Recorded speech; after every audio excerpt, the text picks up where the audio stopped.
کہا تھا تم نے، میں نے ہر موڑ پہ بابا ساتھ اس کا ہے نبھایا. ہاں میرا جرم یہی ہے،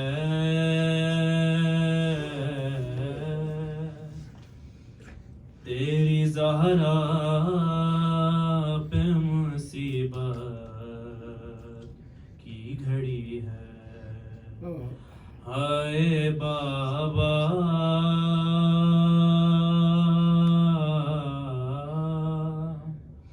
تیری زہرا پہ مصیبت کی گھڑی ہے.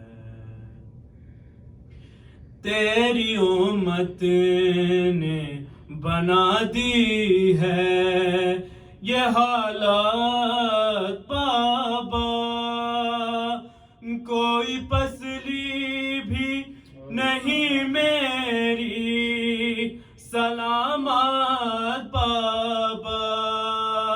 سانس لیتی ہوں میں جس دم گھٹنے لگتا ہے میرا دم، صرف مرنے کی کمی ہے.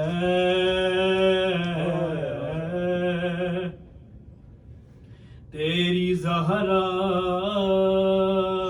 پہ مصیبت کی گھڑی ہے. ہائے بابا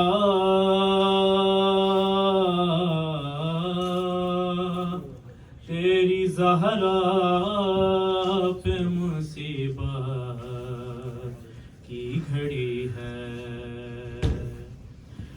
کبھی دربار میں پیشی کو بلاتے ہیں ہمیں، کبھی دروازے پہ آ کے ستاتے ہیں ہمیں. میرے یہ پھول سے بچے پوچھتے ہیں یہی مجھ سے، کیا خطا ہم سے ہوئی ہے. تیری زہرا پہ مصیبت کی گھڑی ہے. شرم آتی ہے بھلا تم کو بتاؤں کیسے، یہ تماچوں کے نشان تم کو دکھاؤں کیسے.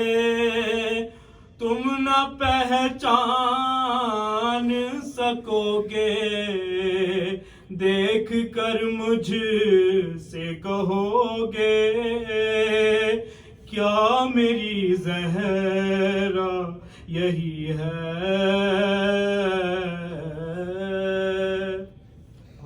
تیری زہرا پہ مصیبت کی گھڑی ہے. ہائے بابا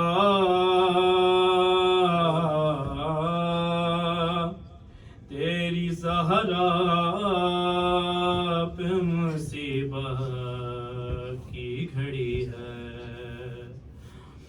آپ کے سوگ میں تاریک نہ دیکھا گیا گھر، آگ دروازے پہ امت نے لگا دی آ کر. بابا جاں باد تمہارے دیکھیے گھر میں ہمارے، روشنی کیسی ہوئی ہے. تیری زہرا پہ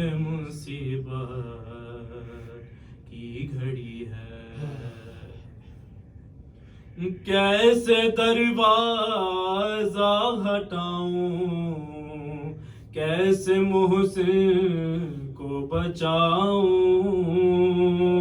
سانس سینے میں رکی ہے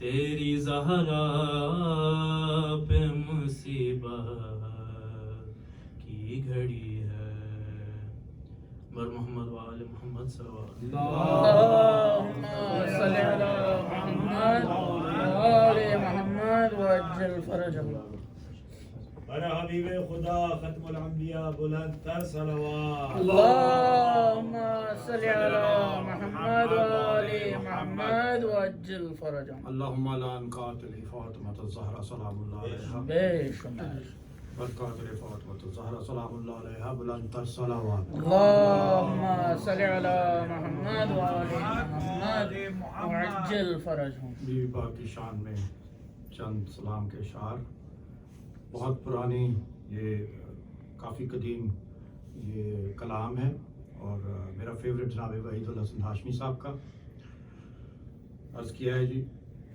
کہ عالم میں یوں شریک رسالت ہے فاطمہ عالم میں یوں شریک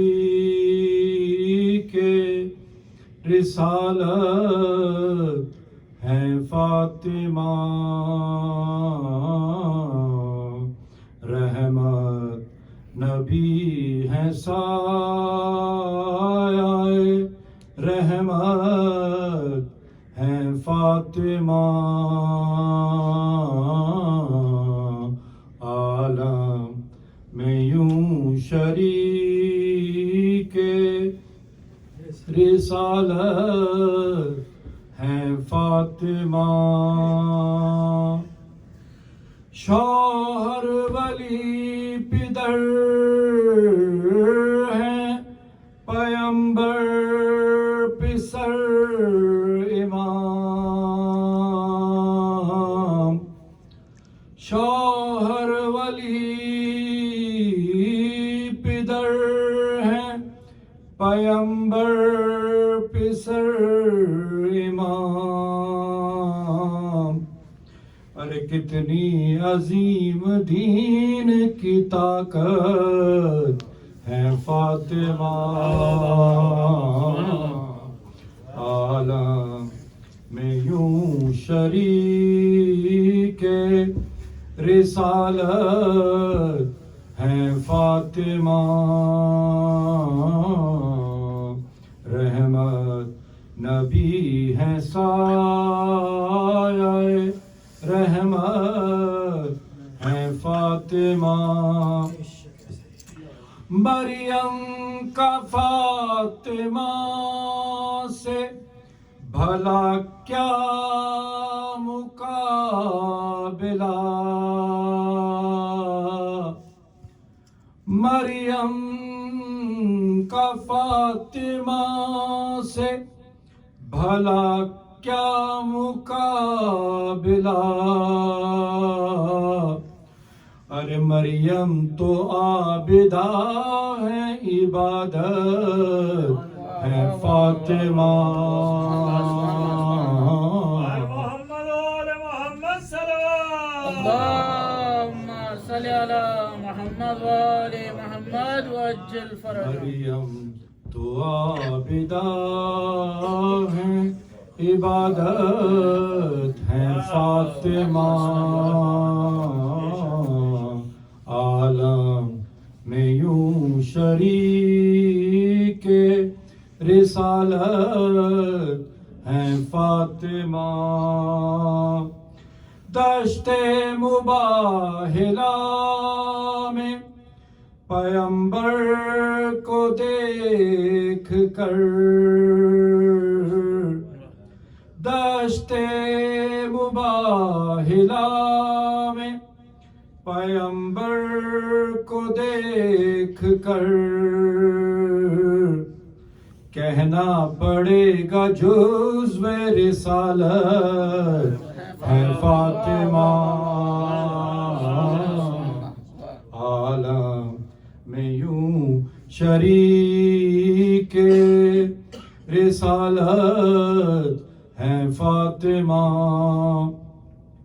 دونوں کے اشتراک سے سجدہ قبول ہے، دونوں کے اشتراک سے سجدہ قبول ہے، ارے حیدر اگر نماز ہے نیت ہے فاطمہ، حیدر اگر نماز ہے نیت ہے فاطمہ، عالم میں یوں شریک رسالت ہے فاطمہ، رحمت نبی ہے سایہ رحمت ہے فاطمہ، سیدہ سلام اللہ کی ذات پہ بلند تر صلوات۔ اللہم صلی علی محمد وآل محمد وعجل فرجہ۔ ہمارے حبیب خدا ختم الانبیاء بلند تر صلوات۔ اللہم صلی علی محمد وآل محمد وعجل فرجہ۔ محمد وآل محمد صلوات۔ اللہم صلی علی محمد وآل محمد وعجل فرجہ۔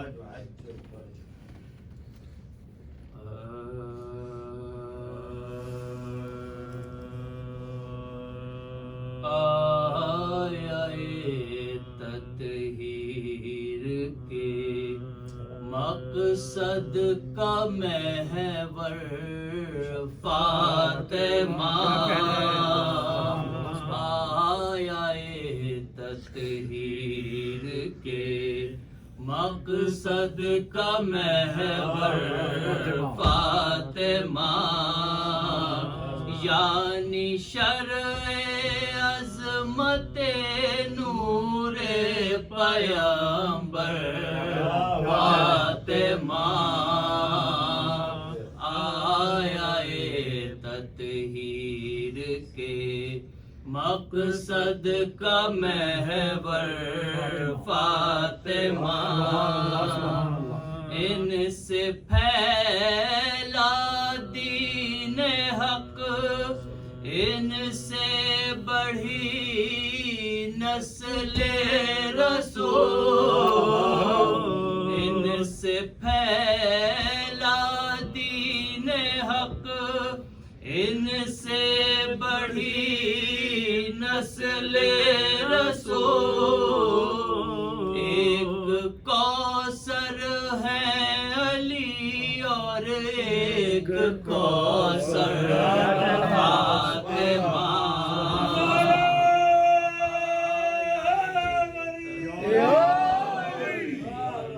مقصد کا محور فاطمہ، کشتی دین خدا کی ناخدا ثابت ہوئی، کشتی دین خدا کی ناخدا ثابت ہوئی، شب برو شبیر جیسے دی کا لنگر فاطمہ،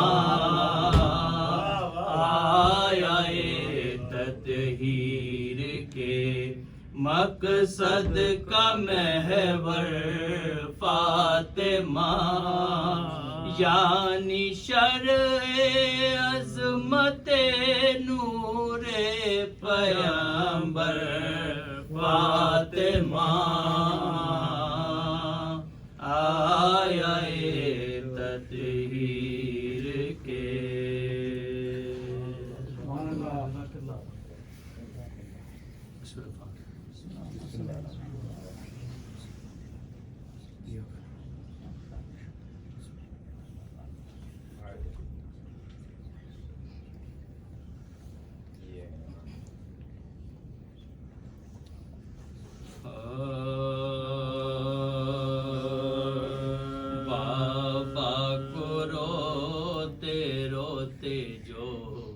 زہرا گزر گئی، بابا کو روتے روتے جو زہرا گزر گئی، پھول پڑ گیا کہ بنت نبی کوچ کر گئی، فاقوں کے رنج سہ کے حضور پہ در گئی، محبوب کے بریا کی عزادار مر گئی، محبوب کے بریا کی عزادار مر گئی، 18ویں برس نے یہ آفت دکھائی ہے، آل نبی کو چرخ نے لوٹا دہائی ہے، آل نبی کو چرخ نے لوٹا دہائی ہے، سبتین گھر میں آئے جو بے تاب و بے قرار، اسماء سے پوچھنے لگے اماں کا حال زار، وہ بولی نیند آ گئی ہے شکر کردگار، کھانا تو جلد کھا لو کہ بھوکے ہو میں نثار، بولے کہ چین دے گا زمانہ تو کھائیں گے، اماں ہمیں کھلائیں گی کھانا تو کھائیں گے، اماں ہمیں کھلائیں گی کھانا تو کھائیں گے، یہ سن کے بے قرار ہوئی وہ جگر فگار، چادر زمین پہ پھینکے چلائی بار بار، بچے ہیں ان کو صبر دے اے میرے کردگار، اب وہ کھلانے والی کہاں تم پہ میں نثار، اب وہ کھلانے والی کہاں تم پہ میں نثار، پیارو تمہاری پالنے والی گزر گئی، کھاؤ گے کس کے ہاتھ سے اماں تو مر گئی، کھاؤ گے کس کے ہاتھ سے اماں تو مر گئی، شیر خدا تھے مضطر و مغموم ایک طرح، سر پیٹتی تھی زینب و کلثوم ایک طرح، پکڑے تھے دل کو سید مسموم ایک طرح، بسمل تھے خاک پر شہ مظلوم ایک طرح، حیدر قریب آئے تو ایک خط نظر پڑا، تڑپے کچھ اس طرح کے امام اتر پڑا، تڑپے کچھ اس طرح کے امام اتر پڑا، لکھا تھا یہ کہ آخری زحمت قبول ہو، یا شاہ تم وسیع جناب رسول ہو، صدقہ حضور کا میرا مقصد حصول ہو، منہ سے نہ کہہ سکی کہ حضوین ملول ہو، منہ سے نہ کہہ سکی کہ حزین و ملول ہو، میری وصیت نہ فراموش کیجیو، اول یہ ہے کہ آپ مجھے غسل دیجیو اول یہ ہے کہ آپ مجھے غسل دیجیو دویم یہ ہے کہ شب میں جنازہ اٹھائیو مردے کا سایہ بھی نہ کسی کو دکھائیو یہاں تک کہ قبر بھی نہ کسی کو بتائیو سو جگہ نشان لحد کا بنائیو سویم یہ ہے کہ پاس یتیموں کا کیجیو شفقت سے بولیو کبھی گھڑکی نہ دیجیو شفقت سے بولیو کبھی گھڑکی نہ دیجیو بابا کو روتے روتے جو زہرا گزر گئی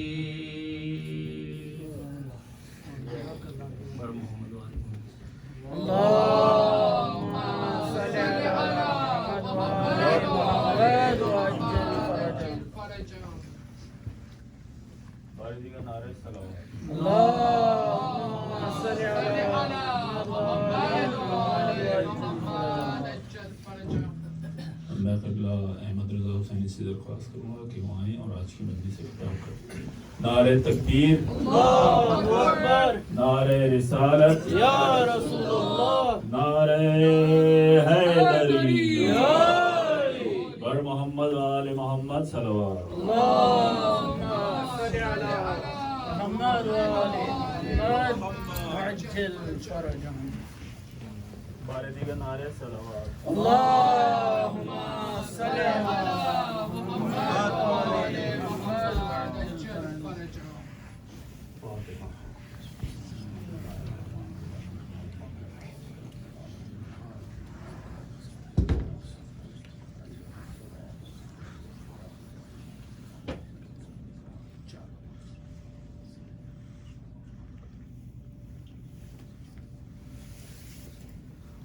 لا حول ولا قوة إلا بالله العلي العظيم حسبنا الله ونعم الوكيل ونعم المولى ونعم النصير أعوذ بالله من الشيطان اللعين الرجيم بسم الله الرحمن الرحيم الحمد لله الذي هدانا لهذا وما كنا لنهتدي لولا أن هدانا الله لقد جاءت رسل ربنا بالحق والصلاة والسلام والتحية والإكرام على نبيه المصطفى ورسوله المصطفى الخاتم لما سبق والفاتح لما الغلق المعلن الحق بالحق الدافع جيشات الأباطيل والدامغ صولات الأزاليل حبيبنا أبي القاسم محمد اللهم صل على محمد وآل الطاهرة وذريته النجباء السعداء الذين أذهب الله عنهم الرجس وطهرهم تطهيرا اللهم صل على محمد وآل محمد الدائمة الباقية على أعدائهم وقتلتهم وغاصبي حقوقهم ومنكري فضائلهم الشاكين فيهم والمنحرفين عنهم أجمعين أما بعد فقد قال الله في القرآن الحكيم بسم الله الرحمن الرحيم من عمل صالحا من ذكر أو أنثى وهو مؤمن فلنحيينه حياة طيبة ولنجزينهم أجرهم بأحسن ما كانوا يعملون صلوات اللهم صل على محمد وآل محمد عجل فرجهم عزیزان گرامی قدر آیہ کریمہ کے ذیل میں نے کل بھی کچھ گزارشات آپ کی خدمت میں پیش کیے تھے کہ ارشاد جناب اہلیت ہو رہا ہے کہ جو بھی نیک عمل کرے خواہ مرد ہو یا عورت ہو وہ مومن ہے ہم اسے پاکیزہ زندگی عطا کریں گے اور اس کے عمل کی بہترین جزا دیں گے۔ یعنی 2 ذمہ داریاں ہماری بیان کی جا رہی ہیں اور 2 وعدے پروردگار کر رہا ہے۔ ہماری ذمہ داری یہ ہے کہ ہم ایمان کو قبول کریں اور عمل صالح انجام دیں، اور پروردگار کا وعدہ یہ ہے کہ ہم پاکیزہ زندگی بھی عطا کریں گے اور تمہارے عمل کی بہترین جزا بھی عطا کریں گے۔ فیضان محترم، میں نے کل گزارش کیا تھا کہ پروردگار عالم نے یہاں پر واضح اور صریح طریقے سے کہا کہ من عمل صالحا من ذکر او انثی، مرد و عورت جو بھی عمل کرے گا ہم اس کے عمل کی بہترین جزا عطا کریں گے۔ ورنہ اس کے علاوہ ہر جگہ لفظ انسان استعمال کیا ہے، مثلا وما خلقت الجن والانس الا لیعبدون، ہم نے جن و انس کو عبادت کے لیے پیدا کیا ہے، اور اس جن و انس میں سب مراد ہیں، چاہے وہ میل ہو یا فیمیل ہو، عورت ہو یا مرد ہو، سب اس میں شامل ہے۔ اور بھی بہت سے مقامات قرآن کریم میں ہیں کہ جہاں پر لفظ انس یا انسان استعمال کیا گیا ہے، اس کا مطلب اور اس کا مفہوم یہ ہے کہ اس میں دونوں صنفیں شامل ہیں، چاہے ان کا صنف قوی سے تعلق ہو یا ان کا صنف ضعیف سے تعلق ہو، دونوں مراد ہیں۔ مگر یہاں پر پروردگار عالم نے باقاعدہ تشریح کی ہے اور کہا کہ جو بھی عمل کرے، خواہ وہ مرد ہو یا عورت ہو، تو ہم اس کو پاکیزہ زندگی عطا کریں گے۔ اس کا مطلب یہ ہے کہ عزیزو، عورت ہونا کوئی فخر کی بات نہیں ہے، مرد ہونا کوئی کمال کی بات نہیں ہے۔ اگر کوئی کمال کی بات ہے تو وہ یہ ہے کہ دونوں میں سب سے اچھا کردار کس کا ہے۔ کردار کی بات کی جا رہی ہے، عمل صالح کی بات کی جا رہی ہے، ایمان کی بات کی جا رہی ہے۔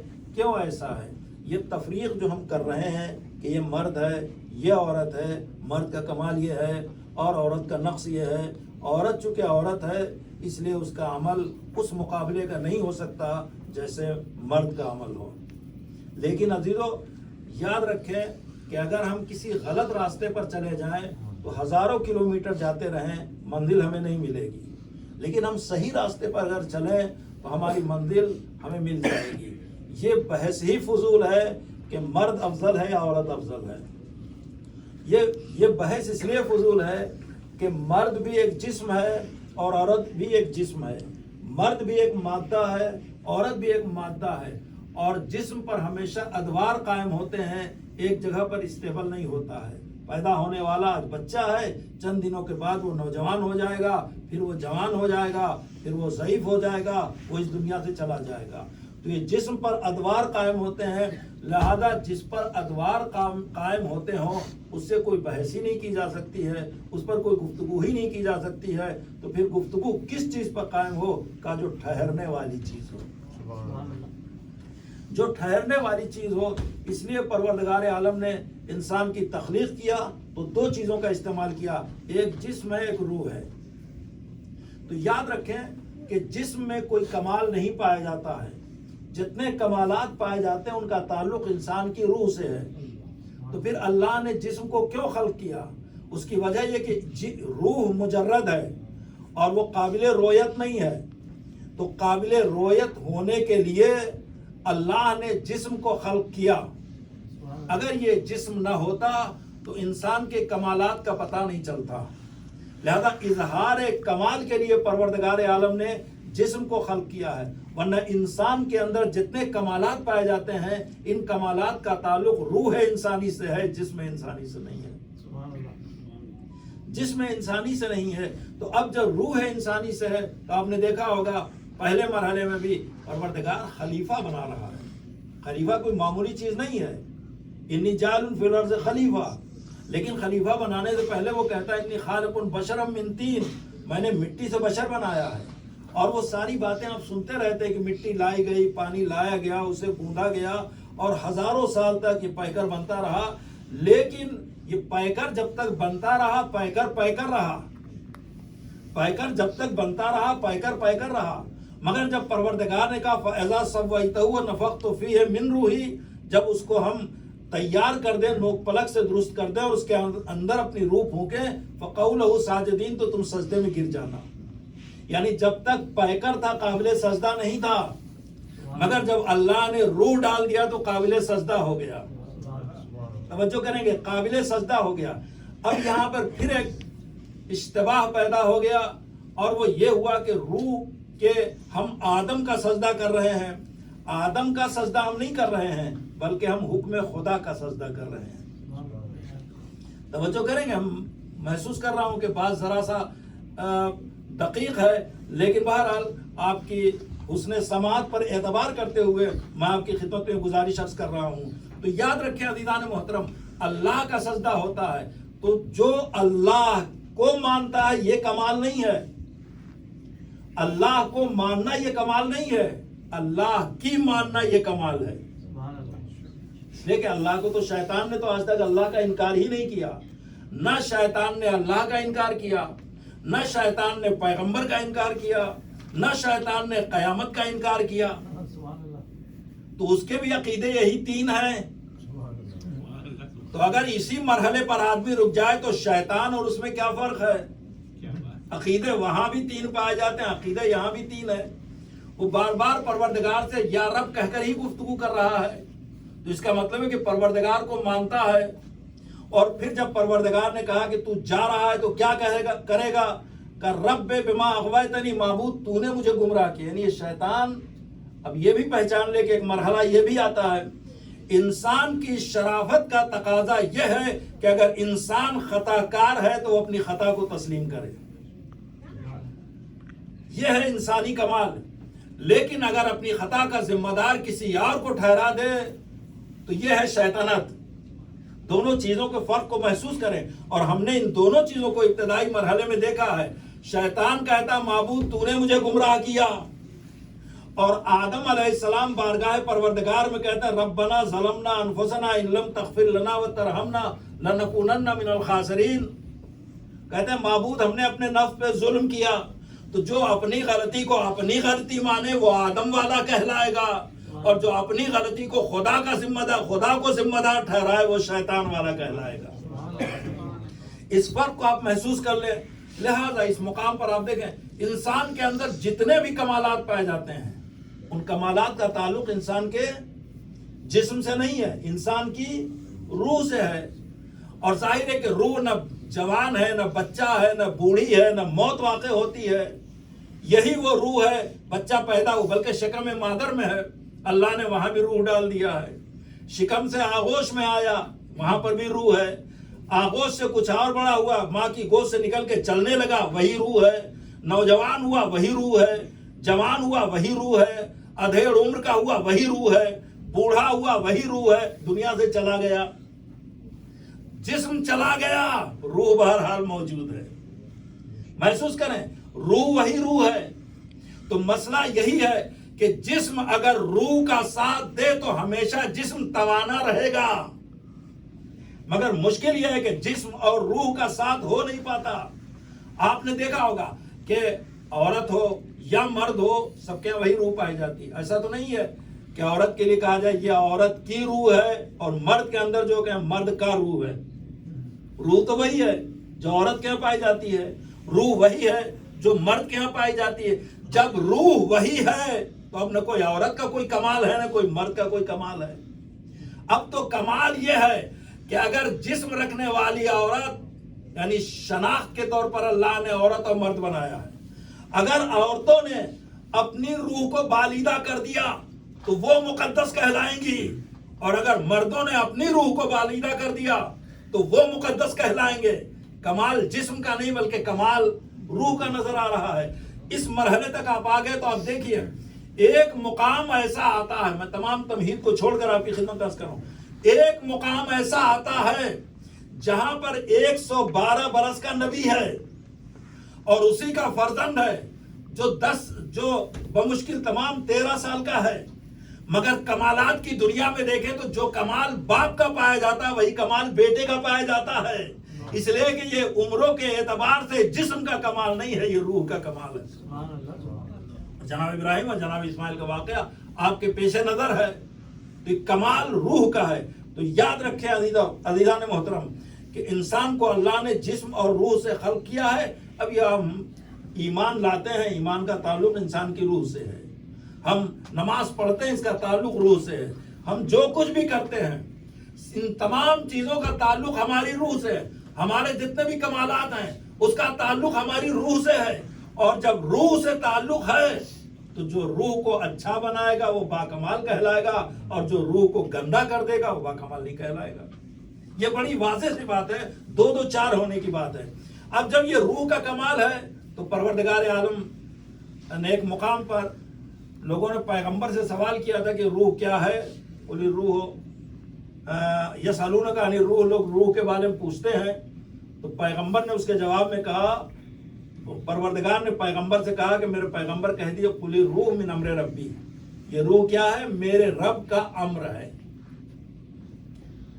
اور پھر اس کے بعد جملہ آگے بڑھ گیا، وما اوتیتم من العلم الا قلیلا، اور یہ پیغمبر آپ ان لوگوں سے کہہ دیجئے کہ جو علم ہم نے تمہیں دیا ہے وہ علم قلیل ہے، وہ علم قلیل ہے جو ہم نے تمہیں عطا کیا ہے۔ تو اس سارے انسانوں کو پروردگار عالم نے جو علم دیا ہے یہ علم کیا ہے؟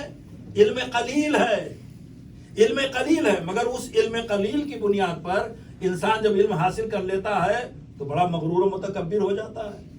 انسان اب کوئی سائنس داں ہو گیا، کوئی سائنٹسٹ ہو گیا وہ اپنے علم پر مغرور ہے، کوئی ڈاکٹر ہو گیا وہ اپنے علم پہ مغرور ہے، کوئی ماہر اقتصادیات ہو گیا وہ اپنے علم پہ مغرور ہے۔ تو یہ جو لوگ غرور کر رہے ہیں یہ تھوڑے سے علم پہ کر رہے ہیں۔ ان کی کیا حیثیت ہے؟ مثلا ایک سائنٹسٹ ہے، فرض کر لیں، ٹھیک ہے، اس نے علم سائنس حاصل کیا، مگر اس کے پاس ایک ہی علم ہے جس کو سائنس کہتے ہیں، دوسرا علم وہ نہیں جانتا۔ ایک شخص ہے جو علم طب جانتا، جس نے ڈاکٹری کیا ہے، تو ڈاکٹری میں بھی بہت سے شعبے ہوتے ہیں، نہ جانے کس شعبے میں اس نے کیا ہے، تو اس کے پاس بھی ایک ہی علم ہے۔ ایک انجینئر ہے، بہت سے اس میں شعبے ہوتے ہیں، اس نے کسی ایک شعبے میں کیا ہوگا، دوسرے شعبے میں نہیں کیا ہوگا، اس کا علم اس کے پاس نہیں ہوگا، تو اس کے پاس بھی ایک علم ہے۔ تو جس کو ایک ایک علم مل جائے وہ اتنا مغرور ہو جائے کہ دوسروں کو خاطر میں نہ لائے، تو آپ سوچیں کہ پروردگار عالم نے جس کے بارے میں خود یہ کہا ہو علمک ما لم تکن تعلم، اے میرے حبیب سارا علم ہم نے آپ کو دے دیا ہے، اس کے علم کا عالم کیا ہوگا؟ اس کے علم کا عالم کیا ہوگا؟ تو عزیزو، اور وہ پیغمبر کہ جس کو پروردگار کہتا علمک ما لم تکن تعلم، ہم نے سارا علم آپ کو دے دیا ہے، تو اس کے علم کا عالم آپ خود سمجھ سکتے ہیں کہ کیا ہوگا۔ ہر علم وہ رکھتا ہے، اور وہ پیغمبر اگر یہ کہے انا مدینۃ العلم وعلی بابها، تو اس کے علم کا عالم کیا ہوگا؟ تو تھوڑا سا علم رکھنے والے اور ہوتے ہیں اور کثیر علم رکھنے والے اور ہوتے ہیں، تو تھوڑا سا علم رکھنے والوں کو یہ کہنے کا حق نہیں ہے کہ نبی ہمارے جیسے ہیں، اس لیے کہ نبی کا علم وہ ہے کہ پروردگار کہتا ہم نے آپ کو پورا علم دے دیا۔ اب جب پروردگار کہتا ہم نے پورا علم دے دیا تو آپ اندازہ لگائیں کہ اس کے علم کا عالم کیا ہوگا، اس کے علم کا عالم کیا ہوگا۔ اب پروردگار عالم نے اس کائنات میں انسان کو بھیجا، اور بھیجا تو مقصد حیات بھی بتایا، اور یہ بھی بتایا کہ یاد رکھو کہ ہم نے تمہیں بھیجا ہے تو تمہاری ہدایت کا سامان بھی فراہم کیا ہے، ہدایت کا سامان بھی فراہم کیا۔ کیسے فراہم کیا؟ میں نے کل بھی گزارش کیا تھا، ایک سلسلہ نبیوں کا اور رسولوں کا ہے، اور ایک سلسلہ ائمہ طاہرین کا ہے، ایک سلسلہ ہے دین کے لانے والوں کا، اور ایک سلسلہ ہے دین کے بچانے والوں کا۔ دین کو لانے والے وہ ہیں کہ جس کو کہتے ہیں بنا لا الہ الا اللہ، اور ایک دین کے بچانے والے ہیں جن کو کہا جاتا ہے بقا لا الہ الا اللہ۔ دونوں کے فرق کو آپ محسوس کریں، ہدایت کرنے کے لیے وہ بھی آئے ہیں، ہدایت کرنے کے لیے یہ بھی آئے ہیں، مگر عزیزو دونوں کی ذمہ داریوں کو اللہ نے الگ کر دیا۔ ایک قانون الہی کو لے کر آئے ہیں اور ایک قانون الہی کو بچانے کے لیے آئے ہیں، دونوں کی ذمہ داریاں الگ ہو گئی۔ جو قانون الہی کو لے کر آئے ہیں ان کو نبی اور رسول کہتے ہیں۔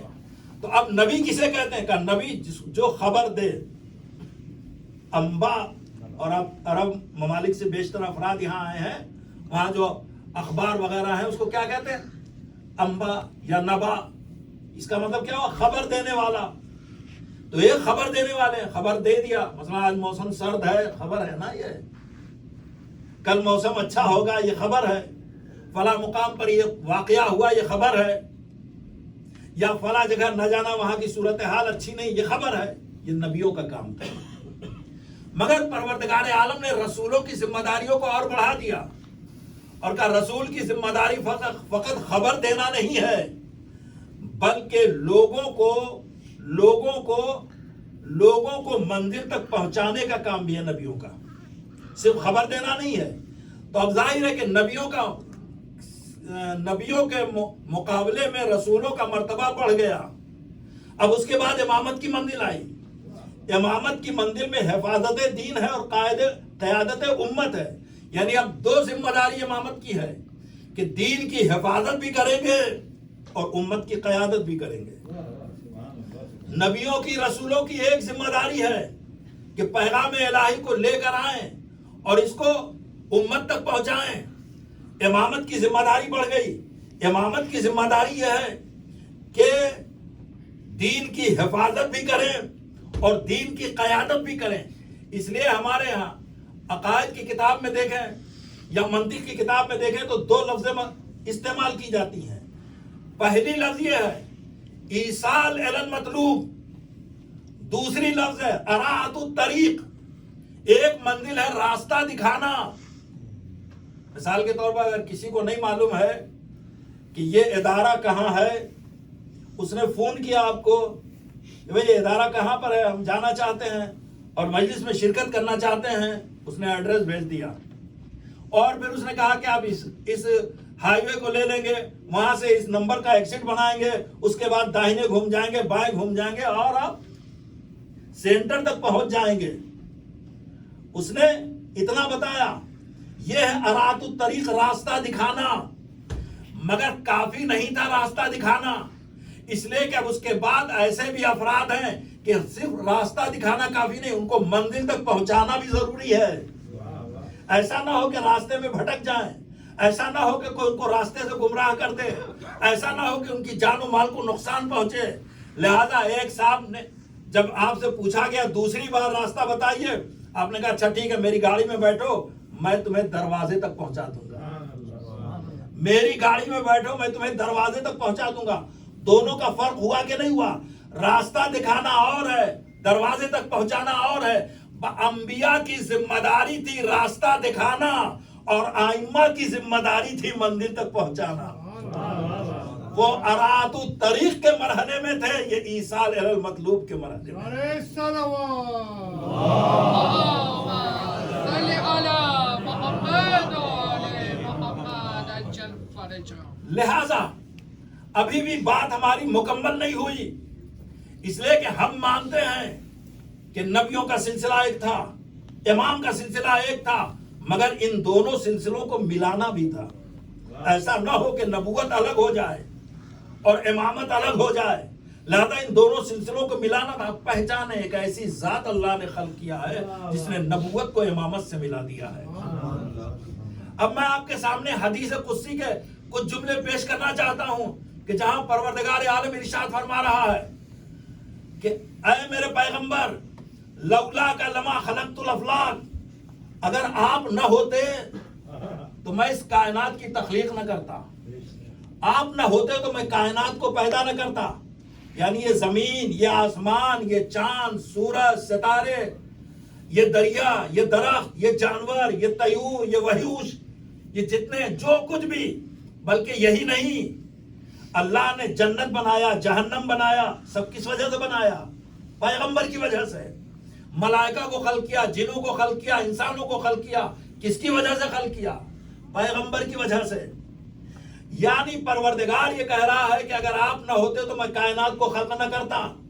یہ بات تو ہماری سمجھ میں آ گئی کہ پوری کائنات پیغمبر کے صدقے میں خلق ہوئی ہے. توجہ کریں گے، پوری کائنات پیغمبر کے صدقے میں خلق ہوئی ہے.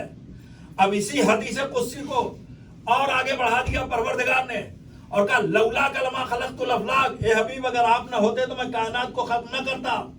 پھر وہ کہتا لولا علی لما خلقت، اور یہی نہیں، اے میرے حبیب اگر علی نہ ہوتے تو آپ کو بھی پیدا نہ کرتا. توجہ تو کریں، جو جملہ ہے حدیث قدسی کا، یہ نہ ہماری گفتگو ہے نہ آپ کی گفتگو ہے، یہ حدیث بھی نہیں ہے، یہ کیا ہے؟ حدیث قدسی ہے کہ اگر علی نہ ہوتے تو آپ کو بھی خلق نہ کرتا. اور پھر یہ گفتگو اور آگے بڑھ گئی اور پروردگار کہتا لولا فاطمہ لما خلقتکما، اور اگر فاطمہ نہ ہوتی تو آپ دونوں کو بھی پیدا نہ کرتا. محمد محمد سلام صلی علی محمد وعلی محمد. جلدی جلدی سن لیں تاکہ میں مطالب کو آپ کے سامنے رکھ سکوں. اگر فاطمہ نہ ہوتی تو میں آپ دونوں کو خلق نہ کرتا. اب اگر آپ اس حدیث قدسی کا، حدیث مبارکہ کا ظاہری ترجمہ کریں تو کیا سمجھ میں آتا؟ یعنی فاطمہ کی عظمت پیغمبر سے بھی بڑھ گئی اور علی کی سے بھی بڑھ گئی. آپ اسے قبول کرتے ہیں؟ پیغمبر تو کہتے ہیں سب کے سب محمد ہیں، اولنا محمد، اوسطنا محمد، آخرنا محمد، کلنا محمد، سب برابر ہیں. لیکن یہ پروردگار کہہ رہا ہے کہ اگر فاطمہ نہ ہوتی تو آپ دونوں کو خلق نہ کرتا. تو عزیزو ظاہری معنی ہم جو سمجھ رہے ہیں ایسا نہیں ہے. اب اس کے مفہوم کو ذرا سا آپ سمجھنے کی کوشش کریں کہ کیا کہنا چاہ رہا ہے. پہلی بات تو یہ ہے کہ پوری کائنات کو پروردگار عالم نے پیغمبر کی وجہ سے خلق کیا اور بھیجا تو بڑی شان کے ساتھ پیغمبر کو بھیجا. اے میرے حبیب، ہم نے آپ کو بشیر بھی بنایا ہے، نذیر بھی بنایا ہے. ہم نے جہنم سے ڈرانے کے لیے بھی آپ کو بھیجا ہے، جنت کی طرف دعوت دینے کے لیے بھی آپ کو بھیجا ہے. ہم نے آپ کو بھیجا تاکہ خیر دنیا اور آخرت کو آپ بتائیں، اس لیے بھیجا ہے. پیغمبر آئے، آخری نبی بن کر آئے، آخری کتاب آپ پہ نازل ہوئی، یہ ساری چیزیں آپ سنتے ہیں. لیکن جب پیغمبر اس دنیا سے دین کو مکمل کر کے جانے لگے ہیں تو اگر پیغمبر چلے جائیں اور پیغمبر کے بعد کوئی سلسلہ ہدایت باقی نہ رہے تو خدمات پیغمبر کا کیا ہوگا؟ پیغمبر کی خدمتوں کا کیا ہوگا؟ خدمت ختم ہو جائے گی. پیغمبر کی ساری محنت رائگاں ہو جائے گی. اس کی وجہ یہ ہے کہ پروردگار عالم نے پیغمبر کو تو اس دنیا سے بھیج دیا اور پیغمبر اس دنیا سے چلے گئے. اب اس کے بعد کوئی سلسلہ ہدایت نہ ہو تو شیطان سب کو گمراہ کر دے گا. اس لیے کہ پیغمبر گئے ہیں، شیطان نہیں گیا ہے. شیطان تو ہے، تو گمراہ کرنے والا موجود ہے. تو یہ کیسے ممکن ہے کہ ہدایت کرنے والا موجود نہ رہے؟ اگر گمراہ کرنے والا موجود ہے تو ہدایت دینے والے کا وجود یہ ضروری ہے، عقل کے مطابق ہے. تو پیغمبر اس دنیا سے تشریف لے جا رہے ہیں اور اس کے بعد اب ایک سلسلہ قائم کرنا ہے کہ جو حفاظت دین کا ہو. تبھی پیغمبر نے کہا کہ جس کا میں مولا ہوں اس کے علی مولا ہے. توجہ کریں گے، من کن تو مولا فہذا علی مولا. مولا کے معنی کیا ہے؟ دوست کے نہیں، مولا کے معنی حاکم کے ہیں. یعنی جو حاکمیت ابھی تک پیغمبر کے پاس تھی اب وہ علی کے پاس ہے، وہ علی کے پاس ہے. اب علی آئے حفاظت دین کے لیے، قیادت امت کے لیے. اب علی دنیا سے چلے جائیں حفاظت کر کے اور امت کی قیادت کر کے. اب اس کے بعد کیا ہوگا؟ وہی خلا واقع ہوگا جو پیغمبر کے جانے کے بعد ہونے والا تھا. توجہ کریں گے، وہی خلا واقع ہوگا جو پیغمبر کے جانے کے بعد ہوتا. لہذا پروردگار نے پیغمبر کے جانے سے پہلے علی کی ولایت کا اعلان کر دیا تاکہ دین کی حفاظت بھی رہے اور دین کی قیادت بھی رہے. توجہ کریں گے، دین کی حفاظت بھی رہے، دین کی قیادت بھی رہے. مولا کائنات نے بأحسن اس کام کو انجام دیا اور اس طریقے سے انجام دیا کہ وہ قرآن جو نامکمل تھا علی نے اسے مکمل کر دیا. یہ کمال علی ہے نا. قرآن میں ایک مقام پر ارشاد ہوتا ہے جاہد الکفار والمنافقین، اے پیغمبر کافروں سے جہاد کیجئے اور منافقوں سے جہاد کیجئے. پیغمبر نے کافروں سے جہاد کیا، منافقوں سے جہاد نہیں کیا. اب اگر پیغمبر نے اپنی زندگی میں منافقوں سے جہاد نہیں کیا تو قرآن تشنہ عمل رہ جائے گا. جب قرآن تشنہ عمل رہ جائے گا تو بڑی آسانی سے ہم کہہ دیں گے پیغمبر نے جب خود عمل نہیں کیا تو ہم کیوں کریں. ملاحظہ کریں گے یہ ایک مشکل ہمارے سامنے بہت بڑی آ جاتی ہے. لہذا پیغمبر اسلام نے اپنی زندگی میں منافقوں سے کوئی جنگ نہیں کیا ہے، اور اب پیغمبر کے جانے کے بعد آپ کے پیش نظر ہے پوری تاریخ کہ شمخون مارا گیا، ایک اسلام کا نظام تیار کیا گیا، اس میں کچھ لوگوں کو رہبر اور خلیفہ بنایا گیا، یہ سب کچھ ہوا، اور تقریباً کم و بیش 26 سال تک ان لوگوں نے حکومت کیا. اور 26 سال حکومت کرنے کے بعد جب قوم ان کے ظلم سے بلبلا گئی ہے تو آپ نے دیکھا کہ جو آخری خلیفہ تھے ان کو قوم نے ختم کر دیا. کس وجہ سے ختم کیا؟ اس لیے کہ ان کا غیر عادلانہ نظام وہ تھا کہ جس سے قوم تنگ آ چکی تھی، لہذا انہیں قتل کیا. اب جب قتل کیا تو سب کے سب علی کے در پر آئے، یا علی ہاتھ بڑھائیے ہم بیعت کریں گے. مولا نے کہا اچھا یہ بتاؤ کل کیا کمی تھی جو بیعت نہیں کیا، آج کیا خوبی ہے کہ تم بیعت کر رہے ہو. بالآخر قوم کو کہنا پڑا کل ہماری غلطی تھی، اسی غلطی کو کی اصلاح کے لیے آج ہم آئے ہیں. لہذا علی کے ہاتھ پر بیعت کیا. اب جب بیعت کیا تو ایک خانہ جنگی کی شکل پیدا ہو گئی. پہلی جنگ ہے جس کو جنگ جمل کہتے ہیں، دوسری جنگ ہے جس کو جنگ صفین کہتے ہیں، تیسری جنگ ہے جس کو جنگ نہروان کہتے ہیں. اب آپ بتائیے پیغمبر نے بدر میں جنگ کیا، پیغمبر کی طرف جو ہے سب مسلمان ہیں، پیغمبر کے مقابلے میں سب کافر ہیں. احد میں جنگ ہوئی، پیغمبر کی طرف مسلمان ہیں، پیغمبر کے مقابل میں کافر ہیں. مگر آج جب علی کے زمانے میں جنگ ہو رہی ہے تو جو علی کی طرف ہے وہ بھی مسلمان ہیں، اور جو ادھر ہے وہ بھی کلمہ پڑھ رہے ہیں. کلمہ یہ بھی پڑھ رہے ہیں، کلمہ وہ بھی پڑھ رہے ہیں. فرق کیا ہے؟ ادھر والے سب علی کے ساتھ سب کے سب مومن ہیں، ادھر علی کے مقابلے میں جو ہے سب کے سب منافق ہیں. یہ علی جنگ نہیں کر رہے ہیں، قرآن کو مکمل کر رہے ہیں.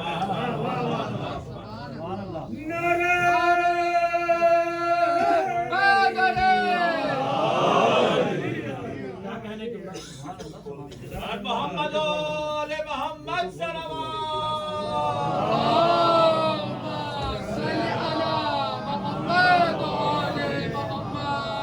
میرے عزیزو توجہ کیجئے گا، یہ علی قرآن کو مکمل کر رہے ہیں. میرے مولا آپ نے جتنے دنوں تک باقاعدہ حیات رہے اپنی ذمہ داریوں کو پورا کیا، اب آپ جا رہے ہیں، اب کیا ہوگا؟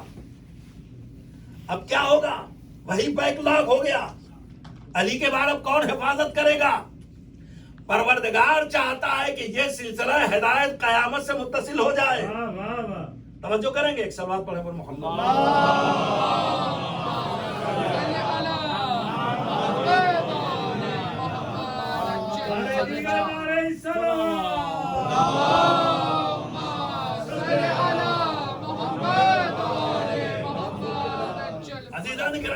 آپ نے محسوس کیا پروردگار چاہتا ہے یہ دین قیامت سے متصل ہو جائے، مگر علی تو جا رہے ہیں، یہ دین متصل کیسے ہوگا؟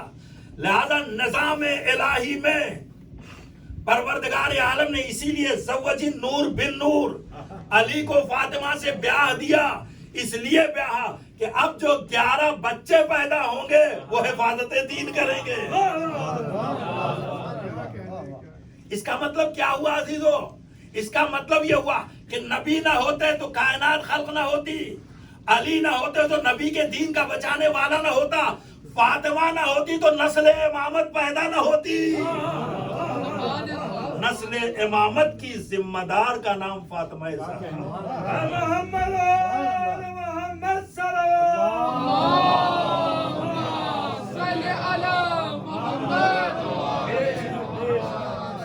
یہ جو آپ حدیثیں سنتے ہیں یہ اسباب فضائل حدیثیں نہیں ہیں، اس لیے کہ یہ وہ نہیں ہے جو فضائل کے محتاج ہوں، یہ وہ ہیں کہ جن کے محتاج فضائل ہوا کرتے ہیں. یہ فضائل کے محتاج نہیں ہیں، فضائل ان کے فضائل کو شرف مل جاتا ہے جب ان کے در پہ آتے ہیں. اب حضور نے بڑا بلیغ جملہ ارشاد فرمایا، فاطمہ تو